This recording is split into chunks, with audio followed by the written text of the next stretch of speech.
One of the quotes I like from you is that poison is non-partisan. It's a small little sneak quote, but actually I think it makes sense. So can you sort of elaborate on what actually that quote means? Yeah, so it's so funny because you see both sides, and particularly you see Democrats, and like people have been Democrats their whole life. Like they loved Clinton, they loved Obama, like didn't question anything because if it was from the Democratic Party, it must be like ethically correct. So you see a lot of Democrats presuming that what's being done under any of their administrations must be for the best for health and the environment. And that is absolutely not true. So we saw the invention of the GMO seed and the Roundup Ready GMO seed come in under first George Bush. When we went to the Clinton administration, the Clintons absolutely loved this idea of this Roundup Ready technology and GMOs. And to this day, they are huge proponents of this chemical agriculture system. It's so damaging.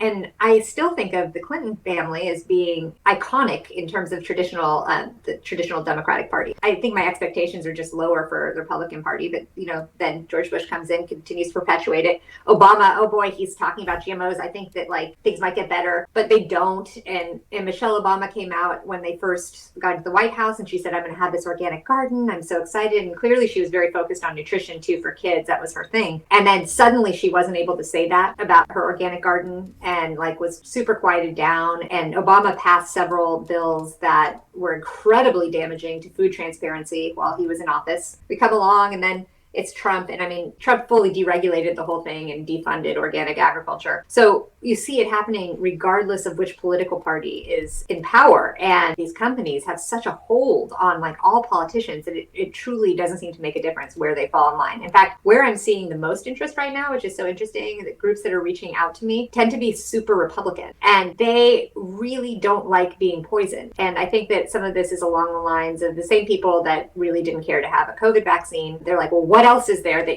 we're being exposed to? Oh my God, we're being slowly poisoned by this. And I don't want to have that on my food. So we should do something about it. So frankly, like I'm really psyched to see more interest, regardless of how it got there, just to get these pesticides off of our food. But you can't determine by party line who's pro or who's against poisons.